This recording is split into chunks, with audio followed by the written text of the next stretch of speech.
So here we are. We're about to round the final bend of the season. It's about 10, 12 games to go as we sit here speaking about it. And it's always a really interesting time in the season when you start seeing anomalies in results, maybe even in performances as well, where teams that have been relatively comfortable, sailing merrily towards promotion, have a blip. And those teams that have been struggling all year suddenly kick into life. What is that? Well, it's a fascinating time of the year, isn't it? I know that for certain. I mean, when you start the season, there's all that hope and you sort of that positivity to what your season might look like and where you might end up, and then often you get to this point where reality kicks in either way, doesn't it? Either it kicks in where you're thinking we are right in the mix here, and we've got an unbelievable chance to achieve whatever it is we want to achieve. Or you're sat there going, we're right in the mix here. We've just encapsulated it with our faces, yeah. We're right in the mix here, and we are struggling, and we're in the fight. And I think you see this time of year where people start to recognise that. But if you look across the league, there's so many interesting battles in there that probably depict what we're going to talk about. So you look at the title race in the Premier League, you look at Arsenal, Man City and Liverpool that are neck and neck, that every week a big game comes up and you realise these are now slightly more defining than perhaps they were 10, 12, 15 games ago. And you start to see that shaping, and maybe the relegation battle a little bit less so, but in some ways still. But the Championship's always the one, isn't it, where you look and you go, I mean, when you talked about anomaly results or strange results, if you take recently in the Championship, virtually every team, probably 5 out of the bottom 6 have all won. That tells you what a competitive league it is and why people talk about the Championship as probably the toughest league in the world, which I always think is a little bit over. I think it's the EFL. Having spent nearly 20 odd years in it. Yeah. But it's true, there is an element of that, isn't there? But teams at the bottom, and that's why, because teams at the bottom can beat the teams at the top. You look at the top teams are fighting out, probably 4 teams are fighting out for those top places, which I don't necessarily think will change whenever you talk about that, which is Leicester, Leeds, Southampton and Ipswich. I mean, credit to Ipswich, because everyone almost felt they were going to be out of it, and they're now still on to potentially win the league. It's amazing, really. Yeah. It's amazing. So, and it's probably the teams around the middle that are probably in no man's land at the moment, and even though some are going for playoffs, there's 4 or 5 that are kind of not going for anything, but it's very rare to be in that position. So yeah, this point of the season, I think, is where the excitement starts to truly ramp up, doesn't it? Like, if you're involved in the game, if you're a fan of a club in one of these divisions, you're now starting to realise the importance of this next batch. What is it? Probably 10 games to go. Most divisions now are around 10 games to go. That's it. And as someone working in football, when it gets to single figures, that's when it starts to become real, doesn't it? Your holiday's around the corner. Either way. Should you not be battling for permanent or not semi-permanent, depending on the results. And but you also know when the real true games are coming as well, and it's a brilliant position to be in. Well, it's a brilliant position to be in if you're at the top, but not so much when you're down the bottom. And as you just mentioned there, like, we've seen 5 or 6 of the teams at the bottom all win, but not only win once, but win multiple times in a short space of time. Interestingly as well, we've seen teams at the top have a wobble. The kind of Southampton losing a number of games, Ipswich faltering a little bit. We even seen Leicester losing back-to-back games, having been near on impossible to even get a draw against this year. Why do you think we get to this point and we're seeing both things happen at the same time, and normally one to the other, a team at the bottom suddenly beating a team at the top, whereas earlier this season that was never happening? No, I think there's very different psychologies in some ways. So if you look at the teams at the top, of course, now's the time that people, if you've got 20 games to go, no one's talking about the home stretch, or no one's talking about the final bend. No one's talking about should get promotion. No one's talking about, oh, maybe they're having a wobble. So you haven't got these sort of external narratives being put upon the team. And that's players, manager, staff, everyone who's aware of what that sort of outside noise sounds like and looks like. And you can say whatever you want inside a club. You can't avoid it. It's like we spoke about previously. So if you're now one of those teams, different types of psychology, isn't there? If you're the top team, like a Leicester, who look like they're absolutely romping away with it, and now everyone's starting to talk, oh, maybe they're not. You've got something in the palm of your hands, and I know this doesn't work like this when you're involved in it, but outwardly, you've got something in the palm of your hands. Now you start to go, oh, I've just got to protect it a little bit more. Oh, I don't want to lose that now. You haven't got anything at the moment, have you? But in theory, you've got something, and it's yours to lose. And people often use that saying, don't they? It's Leicester's to lose now. Well, that adds a very different psychology on it. And no matter how good you are at maintaining that status quo and that equilibrium amongst the group and the club, that noise starts to edge away at people, and it starts to affect performances. And it starts, you go a goal down early in the game, and it starts to magnify how people feel and that psychology. So I think it's a really interesting one when you've worked so hard. No one talks about the fact that you've done so well to get to that point. Now you've got something to lose. And I think that's a very different feeling to either you're chasing to get into those positions, or you're down the bottom now with nothing to lose. Because everyone's essentially, people have wrote you off now. So it's the opposite psychology, isn't it? People have wrote you off. You've got nothing you can see it as a manager. You can hear the team talk, can't you? We've got nothing to lose now, guys. That'll come from the players. That'll come from the manager. That'll come from the staff. We've got nothing to lose. What have we got to lose? And so all of a sudden, you've got, in a strange way, you have a period of time where maybe up until 3 or 4 games to go, you have a little bit of freedom. So it shifts along that life cycle of a season, doesn't it? But you see those teams at the bottom. I mean, look at, again, the Championship recently. Sheffield Wednesday winning a few games. QPR winning games. Everyone essentially, apart from Rotherham, really, but are winning down there. Stoke won recently.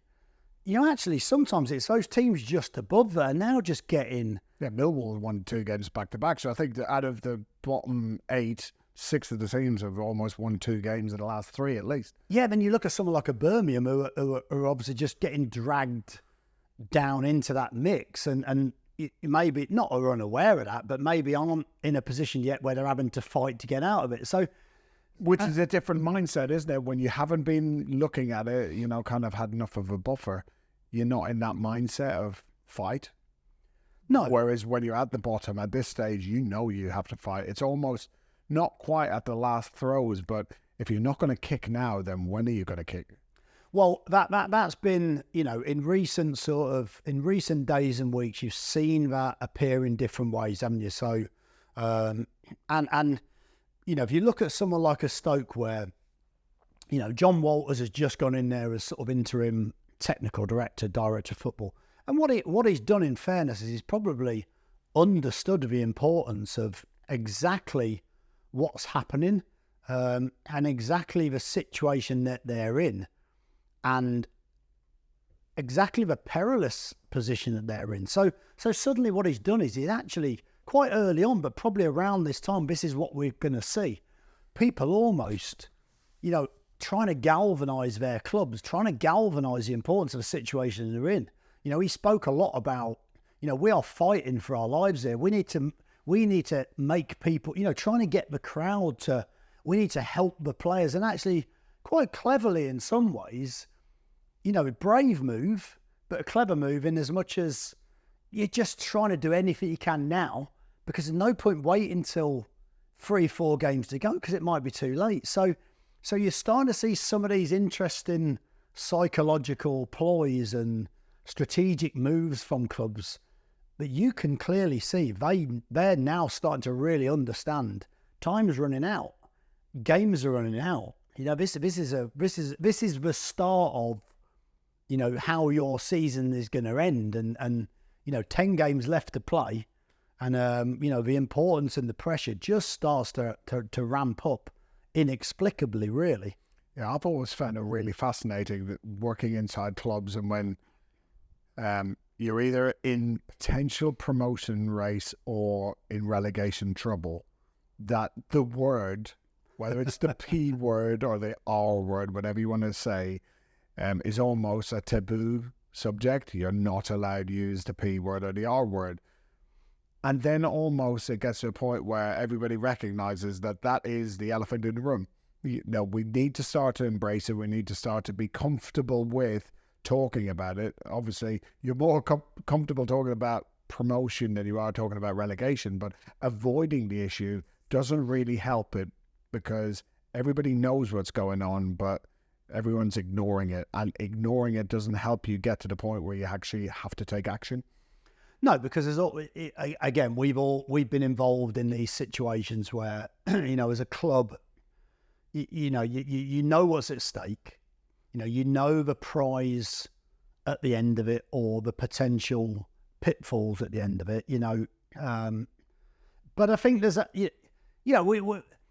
so we all know that promotion, the promotion, the feeling of promotion, the feeling of achieving something over a course of a season, and what that gives your club, in terms of finances and elation and celebration for the fans, and moments that they'll never forget.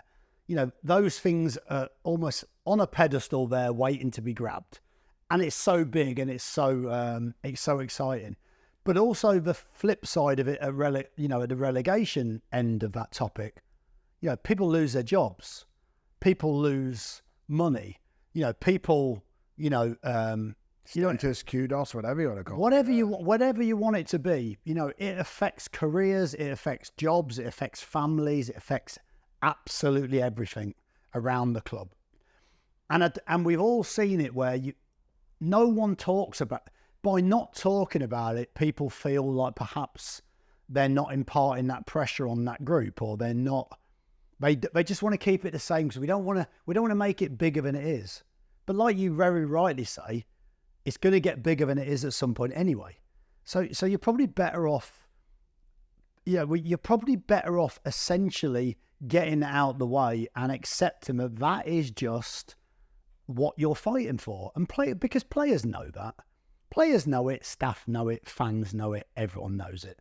So you might as well mention it, and actually get that out of the way, so that then you can perhaps focus more on the performance. Or let's be honest, it always comes down to, right, yes, okay, it's there. This is what we're trying to achieve. Right, how are we going to achieve it? What steps are we going to take, and what are we going to need to do? Let's chunk it down and break it down into more achievable things that you should be doing anyway. And I think that's probably where it always ends up at, rather than the big panicky, promotion, or, don't mention the P word. Don't mention, nobody's allowed to mention relegation. Like you say, it seems quite stupid, really, but ultimately it's going to come down, you don't want to start doing that 3 games to go, because it's too late. Too late, yeah. And I think that's the challenge, isn't it? The clubs that you've been at, how have you seen that manifest itself, or can you see a team or the players, you can see that visibly having an effect on them, that battle either at the top end or at the bottom end? Yeah, it's funny, isn't it? Because it's essentially all pressure, but just at the top it's positive pressure, and at the bottom it's a real negative pressure. But I think even within that, at the top, if you're in the top 2, of course it's a nice place to be. But suddenly, as you just mentioned, the fear of losing what you could get starts to manifest in people's head. Like, what if we lose this game and the other team win, and they're suddenly closer, and we might now not be automatically promoted? It just is a natural occurrence in players and coaches and fans as well. So suddenly there's pressure ramping up when there shouldn't really be. There wasn't any before, as you said. It was just like, oh, this is going great. And at the bottom, it's so different, because the negativity means that people are naturally quieter, people are naturally a little bit more insular and internalized in how they speak to each other, how they communicate. Even in training, it just can be a little bit more, it feels negative. Yet you get to this point, and for whatever reason, at the bottom you can win a game and it almost feels better than any win that any of the teams at the top would have had all season because of the emotions, because it's like a pressure relieved at the bottom. And maybe that's why we see these teams have a kick for a period of time, because suddenly that euphoria that comes from some positive results, they really like it, they buy into it, everybody tries a little bit harder, and suddenly the pressure comes off.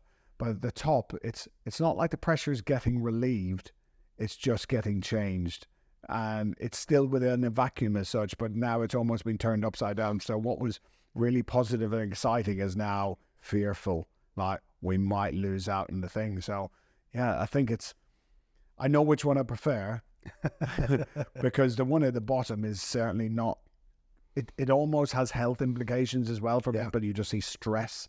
At the top, of course, if you're in and around the playoffs, you use that old cliche of being in and around something, but you can be 8th and it's like there's a load of hope and it's nice and positive, but you can be 5th and it can be still pretty positive, but you now fear of falling out of it. So yeah, seen it all ways.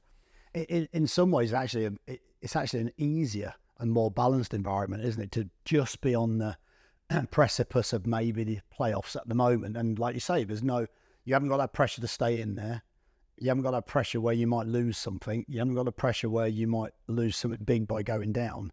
And you're actually you're in a sort of win-win environment where you can almost go for it a little bit and put the foot on the pedal if you like, and take the handbrake on, doing all the car analogies. Blimey, it should be in Drive to Survive, this one, shouldn't it? But so it's a very different feeling. But like you say, it's a weird feeling around now, isn't it? But now you've worked so hard to get to a point, and I suppose this is what good teams do well. Don't I? There's two different sides to where I'm going to go. But what good teams do well is they don't see it. They shape their environment in a way that you haven't got something to lose. We've only got something to gain. And that's a very clever way of shaping it. It's not an easy way of shaping it.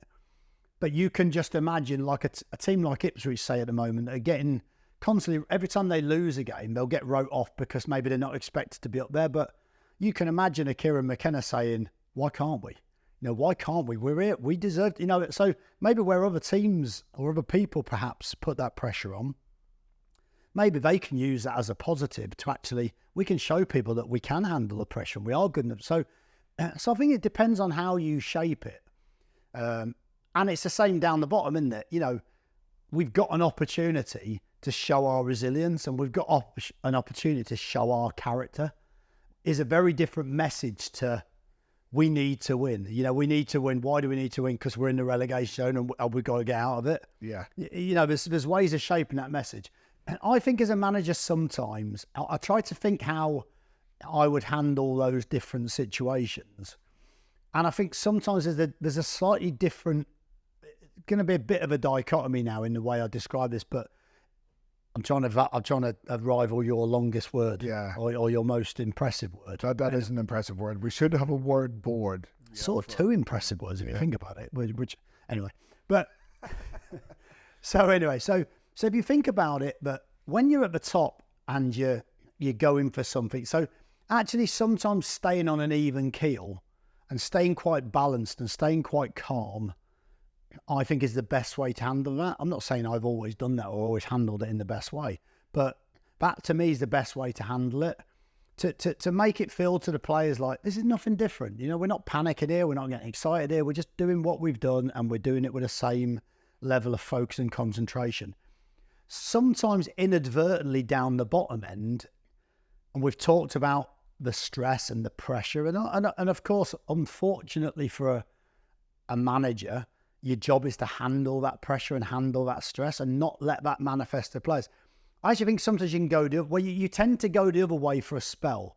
So you can go the other way where a lot of teams down there's a lot of blame, there's a lot of nervousness, there's a lot of stuff. So actually you go the other way and you try to make it quite fun and positive and free, that environment. I know it's easy to try to do that, but there's still an underlying cloud of pressure. But you try to do that. And then there always comes a point within this process, if that doesn't work, then you often go the other way, where you try to jolt the players out of the malaise that they're perhaps in by, being ultra aggressive or being even more aggressive in the dressing room, or maybe trying things to show, and you might work with some of the key players on that. Listen, you need to go in there and you need to point the finger at a few, and then I'll come. Do you know what I mean? I know that sounds a little bit contrived, but, or with your assistant manager, try and play good cop, bad cop, to try and create a feeling of, some sort of conflict that might actually help the performance. And there's so many different ways of doing it, but I think as a manager, you have to strategize around that, because clearly you're the one that people are looking to make that change, or to change that direction of play. And it's such an important moment, I mean, like you say, pressure is just an incredible thing at this time of the season, isn't it? Because in a league like the Championship, every team really is sort of under some sort of pressure in different ways. I think it's a great kind of vision. Sometime probably in around between October and February, clubs have broken the seal on the alarm. They've got the pads out. The electrical shock has been applied to the organisation. So whether that's a head coach change, whether that's something, hopefully that's metaphorical, Dave. Metaphorical, of course. But the shock has been applied, and sometimes now after like 2 or 3 months, you're starting to see some of that effect bear fruit, where it's starting to click for some of the teams who have changed managers, as now they're beginning to get whatever the process is, the new style of play or whatever. Maybe there's been some good recruitment in January, which has allowed them now to bolster the team, and it's starting to fall into place. Whereas at the top, and again, this could be an equally at the bottom, you get key injuries, you get suspensions, something happens within the organisation that makes a change. And could that be what's at play here, that we're suddenly starting to see some other dynamic is eventually starting to play its way out? Yeah, I think so. But I think also, I think this, I might be wrong, but I think there's something where if you take maybe the top 3 or 4 out of this equation, that the bottom teams tend to get more points towards the end of the season than often those sort of mid to top end table teams. And I think it just simply comes down to desperation. We've been at clubs before where, when you turn up at a game, it's the same sort of theory as you turn up at a game and you've lost a couple of games, or you've been beaten heavily, and that week you can see an additional focus on the players. You can see they start to understand we need to bounce back, and it just feels like there's an extra drive, and there's an extra, maybe desperation is not the word, maybe it's a determination to win that 50-50 challenge, or to get to the ball and react first, or to move in a slightly more dynamic way, because there's a heightened importance on that next result. And we all see it where a team, after a bad result or a bad run of results, has one performance where you go, wow, they look like they are a team desperate for 3 points. And you can see sometimes there's a psychological change. It doesn't always come from the head coach or the manager. Sometimes the players do that on their own. They understand the importance. Yeah, quite often the penny drops, the realisation comes, maybe the R word or the P word has manifested itself. Yeah. Well, or as a Championship now, the £20 no drops. yeah. It's moved a long way from a penny dropping. Yeah. But you're right. And so there's a real interesting psychology around now. So a lot of the teams down the bottom are so and their importance of their results are so much more than a mid-table team who probably thinks they're not going to get in the playoffs. Maybe they'll every now and then put on a show, or because there's less pressure. But overall, there's a real desperation down the bottom, and it becomes a real bun fight to just keep which team can get the result to get them out of it, but it doesn't take them out of it for long, does there? So it's an extended pressure, I think. So it's really interesting psychologically at this stage of the season. Like you say, there's so many factors. A team could have a star signing that they signed at the start of the season that's now back from injury. And that gives them, a club could have decided that they have to do something different. And that's an important part, is what point does a club start to panic and pull the trigger and sack a head coach manager to get the change themselves? Because we've seen it in this division. I mean, someone like Neil Warnock, who's famously gone into Huddersfield, Rotherham. We don't have enough time to go through all of the teams. In the last 2 or 3 years, and took a team that's literally dead in the water and, galvanised them to the point where, and they've turned around that psychology and performance and got clear. So when do you make that decision? So there's so many factors at play that, I think are really important. We also we touched on this before as well, is that, when you're a team that actually towards the end of the season, that you could have had an incredible season. I think you mentioned it before. We could have had an incredible season, maybe lose out on the last moment, and that season feels like a failure. Like us last year. We had it last year. We had it last year. I wasn't actually using that as an analogy, but it was probably the best one to use. And then a team down the bottom who can, let's take a Birmingham before we got there, where they survived on the last almost kick of the season, game. And it felt like they'd been promoted. And I understand the importance of that moment to that club. But it's really interesting, isn't it, how that's shaped and formed. Yeah, I mean, when you sit in the dressing room after, say, us last year, and it's devastation with the result because you've worked so hard to get yourself in a position to achieve so much. And for whatever reason, it plays out as it did. But you will look equally at celebrations that are happening on the TV in front of you and see a team that stayed up. I was a Colchester. We stayed up with 10 minutes to go of the last game of the season versus Preston, who are going for automatic promotion. What did that feel like? So on the bench, what did that feel like, that moment? Did that feel better than it was? What? Well, it didn't help that Chris Porter missed a penalty about 10 minutes before we scored the actual goal or something. But what I'm saying is, did that feel like, almost relate that to when you've been promoted? Did it feel similar in that moment?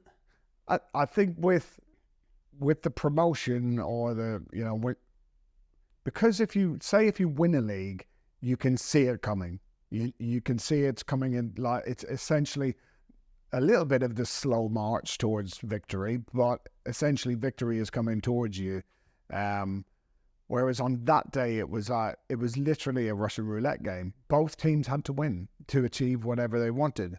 And I suppose when you're counting down, you're looking at the clock and you're watching it count down, and you're eventually going relegation, relegation, relegation. And then in one moment, it changes to staying up.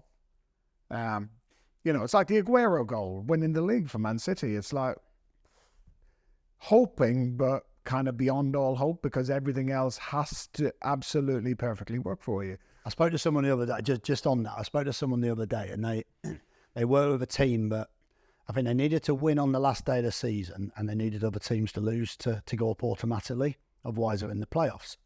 And they were winning their game, and their game had finished. And the other game was, I think one team was losing, the team that they wanted to lose. And they were celebrating on the pitch, and the fans were celebrating on the pitch. And what they didn't realise is that a team had actually equalised in those pursuing moments. So it changed the outcome. And then that team ended up scoring a winner in like the 97th minute, but no one was aware of. And that person's having to tell players that have felt like they're promoted, but they're not actually promoted, and now they're going to have to go into the playoffs. It was only in the dressing room we could actually get that message on, because obviously there was so much going on. And there's some iconic, like you say, the Aguero moment. There's some iconic moments where a 46 or a 38 game, whatever game season, how amazing is that when you think of a whole season can be defined in one final kick or final moments, isn't it, mate? You'd think that every season just numerically would be decided before that moment, wouldn't you? Because the law of averages suggests it won't ever come down to the last kick or the last few moments. We've seen some amazing scenes, haven't we? Well, we don't want to kill another episode, like when we could probably talk about great season finales or anything. Yeah. But I just want to take up one kind of a part of that, which is the points that you need at the end of the season are also the points that you almost didn't necessarily write off earlier in the season, but, you know, the 3 points in the fourth game that you didn't get, you know, the late equalizer in the seventh game that meant you got a draw rather than a win, are also the points that you are desperate to get at the end of the season. But just because they're early season, it's like, oh, but we've got so much more runway to play with. Whereas the end of the season is like desperate for points. Where are they? Well, they're probably the ones that if you had just run a little bit harder, if you had just not made certain decisions in certain games, you would have had earlier in the season. And maybe there's a certain part of that now really it's come down to there is no wriggle room with 10 games to go, with 6 games to go. At this stage, teams are just trying to position themselves so whatever that high tide mark is that they think they need to get for points. So let's say this year in the championship, it could be 52 points.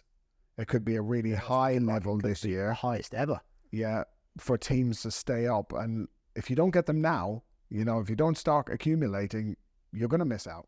But I mean, it's always a classic, isn't it? Where, you know, what you tend to do is throughout the season as a manager, you try to be aware of those moments early on. So you can see the last minute equaliser or a last minute goal to lose or equalise to lose points. And often you'll say to them, like, these are the moments, chaps, at the end of the season, you know, we don't want to be counting up saying what if. So we have to be focused and make sure we're professional in those moments. Of course, you can't change all of those moments, but you know, you can understand, you know, whether it's concentration late in a game or whether it's conceding a poor goal late in the game. You might be 2-0 up. You concede a late goal late in the game, and that goal might be the difference between your goal difference at the end of the season. So I think there's so many ways you can do it. But also what's interesting is at the end of the season, if you miss out, like we did, naturally everyone will then look to previous, well, we lost it 8 games to go, or we lost it in that game. Yeah. So the narrative's always going to be the same. I think what's interesting, and we've again, this is something we've been aware of, and it's a natural thing, I suppose. You could be a mid-table team now, or you could be second in the league. If that second team in the league, who's second in the league in the championship at the moment? Ipswich. So let's say Ipswich fall at probably a bad enough. Let's take Southampton. If Southampton were second in the league at this moment and they drop out of the automatic promotion places, all Southampton fans don't hate me for this. I'm just using this as an example. Yeah. If Southampton then don't win the playoffs, they've been in a position where it looks like they've thrown something away. They've had something in their hands, they've thrown it away. And there's going to be a real negative connotation for any team like that. Forget Southampton, could be Ipswich, could be Leeds, could be Leicester. For any team like that, the connotation from the fan base and from the media will be they've thrown something away. You could be a team that are mid-table at the moment. Let's take a Bristol City. Bristol City could have a phenomenal end. Like at the moment, they look like they're in that kind of no man's land a little bit. And again, I'm using as an example. They could have a phenomenal end to the season. Maybe the last game of the season, not quite get there, but people will see that as what an end to the season. Progress. They both achieved exactly the same thing. And actually, one team has probably had a far stronger season, a far more successful season. The other one's probably timed their run far better. And it will shape how people feel going into next season. And I think that's always an interesting... You never want to be the latter team, do you? Unless you make it. Because, of course, if you make it into the playoffs, it doesn't actually statistically work. The team with momentum always goes up because people think that, but it's actually not statistically true. Good fairy tale. It's a great fairy tale. But I think it's always that way that people shape that narrative, don't they? You know, and again, we had it last year, didn't we? Like, it was one of the most successful seasons that we had for many. We were in the top 6 for so many weeks, but then to drop out of it in the last half of a game, you know, for us feels like failure, doesn't it? It felt like failure. It felt like, you know, it felt worse than finishing mid-table. Yet finishing mid-table would have been less than an achievement. So it's always hard to shape. And you have to, I suppose you accept that at the end of a season, a narrative's a narrative and you're never going to change how people are going to feel. So I think that's where also having people with experience of those types of pressure helps. Yeah. So, for example, Ipswich this year have got into the top 2, but they spent most of last year in the top 2. Yeah. They know what that feels like. They've been through that. Leeds have had recent promotions. Southampton have got certainly very good players, but now they're being tested as they've not been in this type of pressure before. Obviously, they were in the negative pressure last year of being relegated, so I know which one they probably prefer to be in. But they're in very, very different spaces. And even at Leicester, they've got players there who won the Premier League. They know what winning titles kind of looks like as a club, and certainly as staff, and certainly some of the players. I think the challenge comes for other teams where they don't have as much experience. And certainly we spoke about it, didn't we? Where we were trying to get the top 6 and could never break into it. Then the season before last, we broke into it a couple of times, but fell out of it. And then last year, we managed to get ourselves established in there for a period of time, but couldn't sustain it. And that's part of, you know, developing a team and a club, and everybody's learning in those situations. And it's only when you get to the point where you start experiencing those pressures, you find out whether your pressure is going to make a diamond or it's going to make coal and dust. Yeah, it's a good point, because, and there's some good examples of that as well. If you look at Luton didn't quite make it one season, got into playoffs, couldn't quite do it. The next year they learned from that and managed to get up. So Coventry, interesting to see whether they can do it this year. Last year, of course, they were the losing finalists to Luton, I believe. And then, you know, maybe this year might be the year that they've learned from those experiences. It'd be a really interesting one in the Premier League, because Arsenal, actually, if you think about it, Arsenal last year didn't quite do it, but were close. So you know, they're always going to get judged this season on whether they've learned from last season. Actually, those experiences can help them, because certainly you would lean towards Man City and Liverpool because they've got players in there and managers there that have won the title and know what those last bits look like to get over the line. That doesn't mean to say someone like an Arteta, who's of course won things as a player and vastly experienced, won't do it this year, and it'll be interesting to watch on and see. But yeah, undoubtedly those look, you shape your season in different ways, don't you, when you're working at a club? Sometimes progress can look very different to what someone outside the club could see progress is, because people tend to define progress as promotion or relegation. That's it, isn't it? You know, and if you're somewhere in between, you perhaps hasn't made progress. But actually, a lot of the times when we're within the club, you can see those little markers of progress and how that shifts. And it's only sometimes till you look at the end product do you know whether you've learned from the things the previous season, like you say. But it's going to be in the Premier League, you know, in the Championship, in League One, you can have exactly the same argument. Absolutely. In League Two, you can have exactly the same argument. With a very, very few countries have 4 professional divisions to start with, and very few have the competitive level and the nature of, you know, these last 10 games. There's so many things to play for. It's going to be brilliant to watch on. Yeah, so as we come around this final bend, and we're then going to be in the final straight in about 4 games' time, and then it really is all chips are on the table. All bets are off, though. Absolutely. Going to be exciting to see. Looking forward to it.